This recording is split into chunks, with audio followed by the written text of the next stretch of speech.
We're live. We are live. Welcome to our inaugural event on the importance of community in the workplace.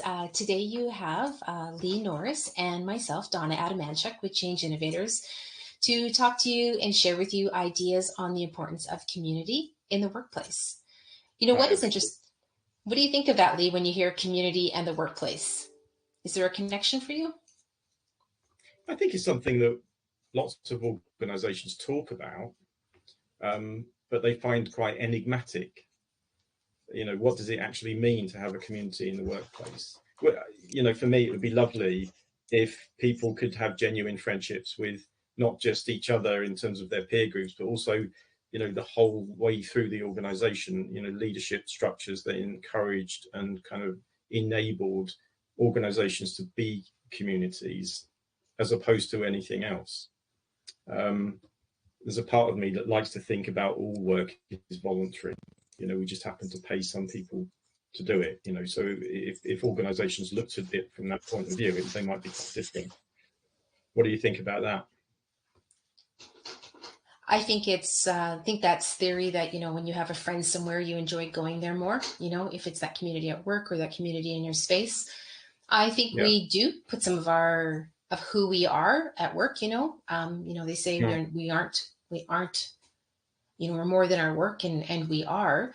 But for many of us, we actually really do enjoy what we do, and it's part of who we are. So that sense of belonging to the community of work is something that we want and strive for, right?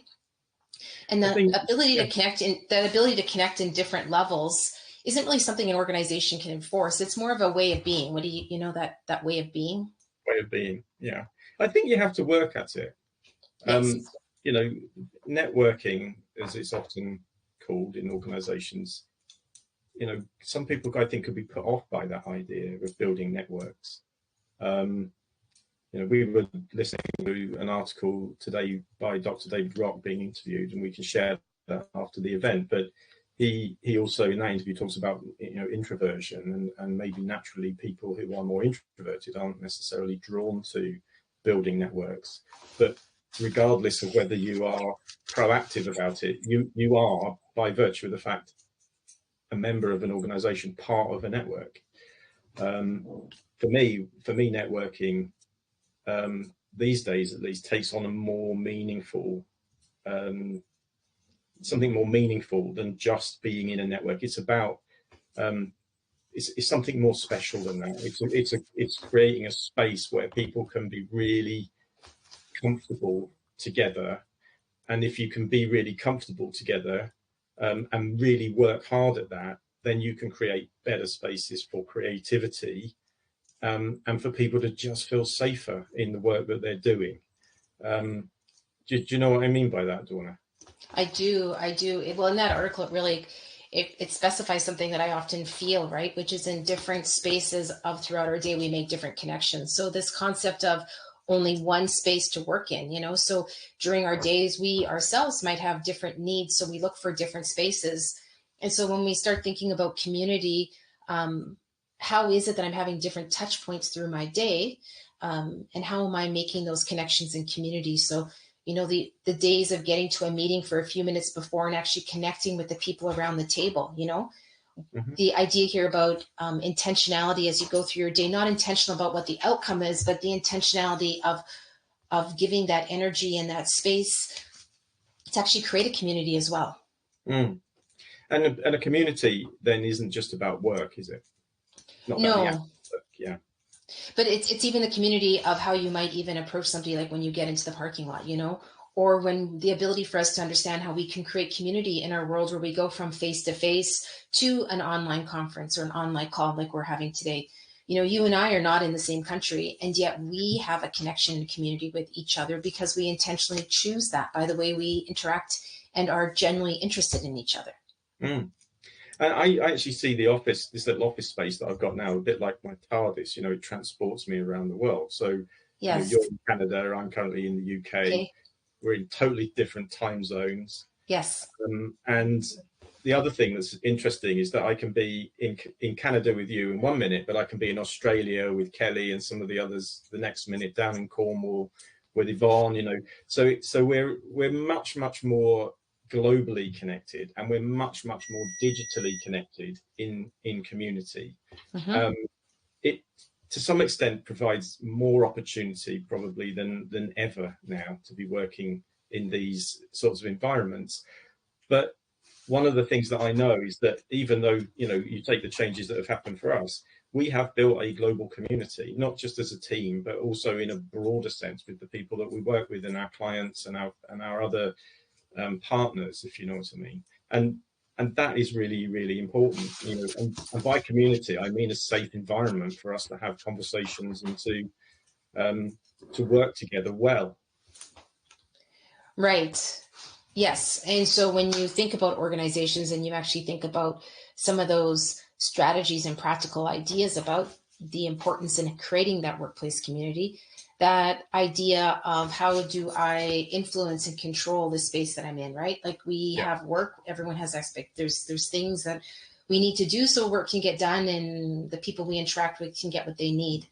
But that ability to think about what is the idea of being inclusive really is about how is it that we can give people the space of autonomy and control so then they can create the community and workspace that they want, you know, versus us dictating or telling. What is it that we can do to really create a community? Because when we have autonomy, we are more likely going to want to create that space and community. Yeah, absolutely. I think that the challenge in there is about what is the role of senior leadership and senior management in organizations when it comes to creating community. Is it something that they need to curate themselves, or is it more about creating safe spaces for all the people in the organizations to create their own sense of community? I think there is a real difference there, you know, because you are providing space for autonomy, you are providing space for some sort of certainty for people. You know, and one of the questions that just comes up to me as I'm talking to you is, when it comes to creating community, and sometimes we talk about it as culture, sometimes maybe, but I think they're different. What is the role of leadership in genuinely creating community? And then what does the leader need to have, right? People are going to have their different answers and different ideas around that question about what the leader's role is. And the individuals on the team. But the one thing that is quite common is that space of empathy, right? So that ability of empathy towards what does that person on your team, what are they looking for? What do they need, you know? What is it that's going to allow them to feel like they're in a space? And I wrote down some words, right, where they are able to, for myself, like I'm able to connect with people. Like how is that space created for me to learn, how for me to feel welcomed, appreciated, and that opportunity to really explore, like that ability to be able to decide which planet of the solar system I want to go to today, and allow me to find a way to do that in the job and roles that are expected of me. I think there's part of this is about a trap that we can fall into in leadership terms, which is when we make it about ourselves as opposed to others. You know, if a leader is reflecting what is good for me, what's the sort of culture I want, and I would put that down as a kind of, it's a real challenge in a way. You know, people may say, oh, we don't do that, we always ask our people, but there's asking and there's really listening and there's really genuinely creating the spaces, because it's possible that once leadership becomes uncomfortable with something, that the scarf model itself kicks in, that we were talking about in Dr. David Rock's terms, you know, the concept of hierarchy and having, am I being threatened because my status is now kind of not where I thought it was, so I need to do something, I need to intervene, or to kind of step back and say, actually, you know what, I'm just going to surrender to this and actually allow people in the organization to generate the community that they want, and I want to be part of that community, as opposed to the possibility of saying, I'm the leader here, I need to have a big impact on the community, and I need to, you know, because the challenge then is that you may end up inadvertently or overtly imposing your own values and then wondering why it's not working. And what do you think a leader needs to do to be able to listen, like you said, that real listening to their employees? What might a leader, how might a leader need to show up for that, do you think? I think ego plays a big part in this. So they should bring that? Is that what you're thinking? I think they should. No, teasing. Well, I'm not sure you can never bring it, but I think it's important to realize that you and your ego are only one perspective. You are not the truth. Yeah. And being aware of that is important, because if your ego takes over, then actually you are silencing something else potentially.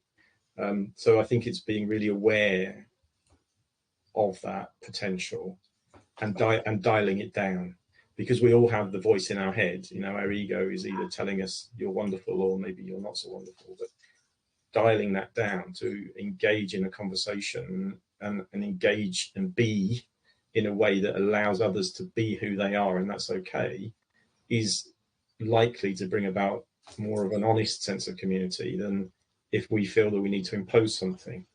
And that's challenging. I think that is quite challenging.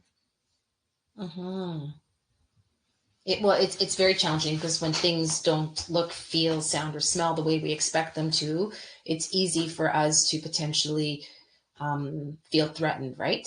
Because we don't relate to them, which is one of the other things. In that article, it talks about, there was a sentence in there that just strung a chord with me, so I'll see what your thoughts are on it.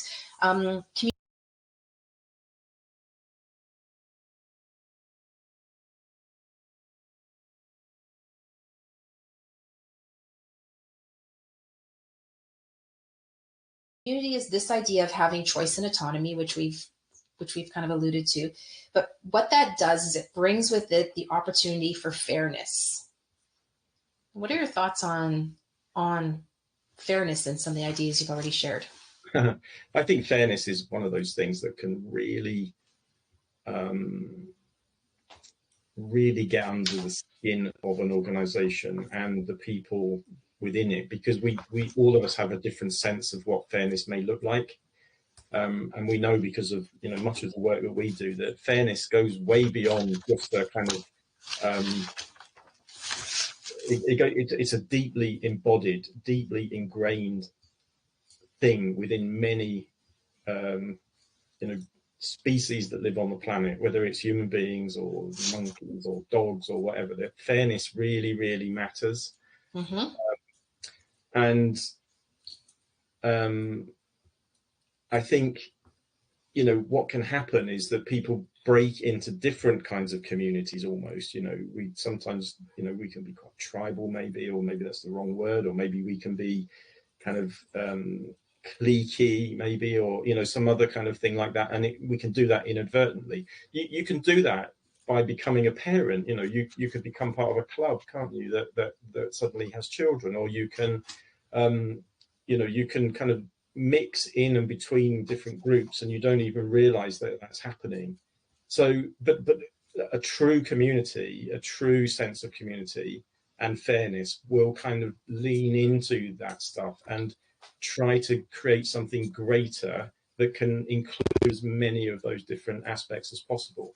Where I think the fairness question comes in is if you're part of something that other people or an individual perceives to be unfair, for whatever reason, and then the dialogue breaks down, and then the same thing happens, is that there's an attempt to control and impose a view to say, well, that's not fair, so I'll tell you what fairness actually is. Here you go, and then you get kind of conflict. Whereas, I think what we're talking about is creating the space for exploration and curiosity, rather than the desire or that inadvertent desire to control. Yes. And the idea for the individual sitting at their desk, who I think everyone's a leader of their own space, but there's definitely jobs that have titles that have leader in them. But I'd like the people listening to think about the idea that they are their leader, and they are a leader of their space. And when we have that ability to have autonomy and control, when we feel like we have that, then we can bring a sense of fairness to the work that we're doing. We will create that community that we're looking for, but also allow us to potentially intentionally do things in certain ways. Would that be fair to say? Like we might intentionally choose when I feel like I have autonomy and I have choice and I'm unable to work in a space that works for me, you know, I'm able to move around the office. They talk about offices having like different types of spaces for different types of needs that you have, you know, introvert, extrovert. We sometimes need quiet, sometimes we need noise, right? Everyone has that space, but just that thought of fairness allows us then to be more potentially intentional with the choices and also the conversations that you and I can choose to have together. Yeah, and I think we've really, you know, we've tried really hard to achieve spaces for ourselves that are safe, so that we talk to each other about things, and if we have, you know, challenges about things, we will talk about them. I think one of the things that you said that really strikes me, Dawna, is that it is important for us to have autonomy. It is important for us to have some sort of certainty, and if you feel that you've got that, I think that's really good and that's really great. But it's also important to stay curious about what that means to people. Yep. So that you may have that great sense of autonomy and control, but does that, you know, in gaining that, you know, are you in some way influencing the autonomy and control of another? Yes. Yeah. For sure. Interesting. And the only way I appreciate that. Yeah, but it's being curious, isn't it? You know, yeah.